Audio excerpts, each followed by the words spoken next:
2026 में आप EV car लेने की सोच रहे हैं तो ये वीडियो आपके लिए है। आज हम बात करेंगे ईवी कार लेने के फ़ायदे और लिमिटेशन के बारे में, तो इसी वीडियो में बात करेंगे। स्वागत है आप सभी का।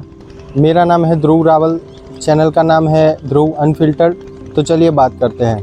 पहले तो मैं एडवांटेजेस के बारे में ही बता दूंगा आपको, क्योंकि ईवी लेने के फ़ायदे तो है। पहला तो लो रनिंग कॉस्ट है इसका, बहुत कम रुपयों में कंपैरेटिवली डीजल और पेट्रोल और सीएनजी के मुकाबले बहुत सस्ती चलेगी आपकी कार। फिर दूसरा है कि फ्यूल का कोई हैज़ल नहीं है इसमें। और तीसरा ये है कि आपको पावर पिकअप के मामले में कोई दिक्कत परेशानी होगी नहीं इसमें, क्योंकि आप लोगों को पता ही होगा कि पेट्रोल और डीजल कार में क्या होता है कि पिरोलेटर से हवा का इंटेक होता है और फिर फ्यूल इग्नाइट होकर कार चलती है। तो आपने महसूस किया होगा कि पेट्रोल और डीजल कार में जैसे हम हिल स्टेशंस पे जाते हैं तो वहाँ पे पिकअप थोड़ा कम देती है गाड़ी, पर ईवी में ऐसा कोई दिक्कत आएगा नहीं आपको, क्योंकि ईवी में तो मोटर से ही चल रहा है पूरा गाड़ी, तो मोटर को कोई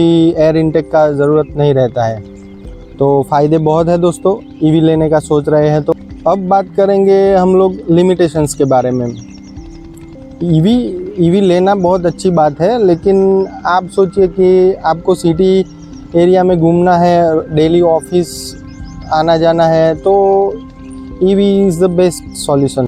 अब लिमिटेशंस की बात करेंगे कि एक तो इसमें होता क्या है कि पेट्रोल डीजल कार के मुकाबले ये थोड़ा महंगा पड़ सकता है आपको, और ईवी ले तो लोगे आप कैसे भी करके, लेकिन उसको चार्ज कहाँ पे करोगे? क्योंकि अभी एक मेन इश्यू है कि इंडिया में ईवी का रिवॉल्यूशन स्टार्ट तो हो चुका है, लेकिन हम इंफ्रास्ट्रक्चर की रेस में अभी बहुत पीछे चल रहे हैं। क्योंकि आप सोचिए, आपने ईवी ले तो ली, लेकिन चार्ज कहाँ पे करोगे?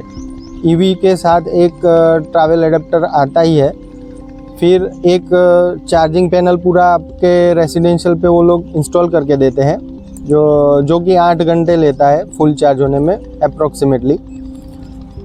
और दूसरा ये है कि इंफ्रास्ट्रक्चर इसलिए कि ईवी चार्ज करने के लिए आपको बाहर जैसे चार्जिंग स्टेशन है बट बहुत कम है अभी, और अगर आप चार्जिंग स्टेशन पे पहुँचे तो फास्ट चार्जर हुआ तो वो 2 घंटे में फुल चार्ज करके देगा। पर आप सोचिए सीएनजी की लाइंस भी कितनी लंबी होती है, वो एक अलग लेवल का हेडेक है। अगर आप ईवी चार्जिंग स्टेशन पे पहुँचे और 2-3 गाड़ियाँ हैं आपके आगे, तो फिर आपको कितनी देर लगेगी? तो इंफ्रास्ट्रक्चर डेवलप हो ही रहा है, लेकिन अभी नहीं हो रहा है। आप अगर एक सेकंड कार के ऑप्शन के तौर पे ले रहे हैं तो वो बहुत अच्छी बात है, बहुत सूटेबल भी है। बट आप सोचिए कि आप अगर निकले, मैं आपको बोलूँ, अभी मैं अहमदाबाद में रह रहा हूँ, और गुजराती फैमिली का तो ऐसा होता है कि इंस्टेंट प्लानिंग बन जाता है। तो आप सोचो कि मैं आपको कहूँ कि अभी चलना है मुंबई, तो आप कब पहुँच पाओगे मुंबई ईवी कार को लेके? डीजल है, पेट्रोल है तो कोई टेंशन ही नहीं, टैंक फुल करके चले जाओ एक ही रन में। ईवी आप ले लोगे तो भरूच या सूरत आपको वो ढूंढना ही पड़ेगा चार्जिंग स्टेशन, और उधर कितना होल्ड होता है वो किसी को भी पता नहीं। अगर आप लोग फैमिली के साथ प्लान बना रहे हो कि चलो अपनी ईवी गाड़ी लेके कोई हिल स्टेशन पे घूमने चलते हैं, तो बैकग्राउंड में तो एक अलग एल्गोरिदम चल रहा होगा आपके माइंड में कि उसको चार्जिंग कहाँ पे करेंगे, ऐसा होटल रखना पड़ेगा कि वहाँ पे चार्ज हो सके, या तो फिर आप जो है गूगल मैप पे ढूंढते ही रह जाएंगे कि मुझे कहाँ पे चार्जिंग स्टेशन मिलेंगे। हर जगह पे अवेलेबिलिटी नहीं है अभी ईवी चार्जिंग स्टेशन की, और टाइम टेकिंग प्रोसेस है। दूसरी एक बात है कि उसका बैटरी का कॉस्ट, अगर 6-7 साल आप यूज़ करोगे और उसकी बैटरी डिग्रेड हो चुकी है और कंपनी सजेस्ट कर रही है आपको कि उसको रिप्लेस करना पड़ेगा, तो उसका खर्चा ऑलमोस्ट 6 से 8 लाख रुपए तक का है। उतने में तो एक सेकंड हैंड कार भी आ सकती है, पेट्रोल या डीजल वाली, और उसी डिग्रेड बैटरी के साथ आप उसको अगर बेचने जाओगे तो रीसेल वैल्यू कितनी मिलेगी, वो आपको सोच के फिर चलना पड़ेगा। मतलब ईवी बेस्ड है नो डाउट, बट अभी जिस तरह का माहौल चल रहा है, इंफ्रास्ट्रक्चर डेवलप नहीं है और वो अभी डेवलपिंग फेज़ में है। तो अभी के लिए मैं तो ये मानता हूँ कि ईवी कार लेना आपको अवॉइड करना चाहिए।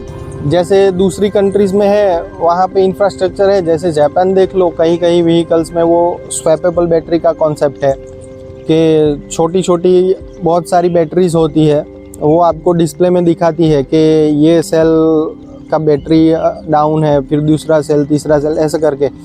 फिर उधर चार्जिंग स्टेशन ऐसे ही है बहुत सारे, उसमें ऑलरेडी फुल चार्ज सेल उधर लगे रहते हैं। आपको कार्ड स्वाइप करना है, आपकी डिस्चार्ज बैटरी लगानी है और पेमेंट हो जाएगा। उसके बाद आप नई बैटरी निकाल सकते हो उसमें से और रिप्लेस।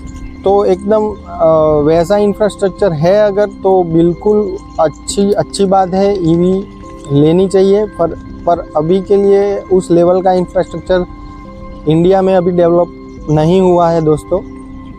मेरा तो अभी इसके विषय में यही मानना है। आपका क्या विचार है, आप मुझे कमेंट सेक्शन में बताइएगा ज़रूर। और वीडियो पसंद आया है तो लाइक कीजिए, फॉलो कीजिए, चैनल को सब्सक्राइब कीजिए। जय हिंद, जय भारत।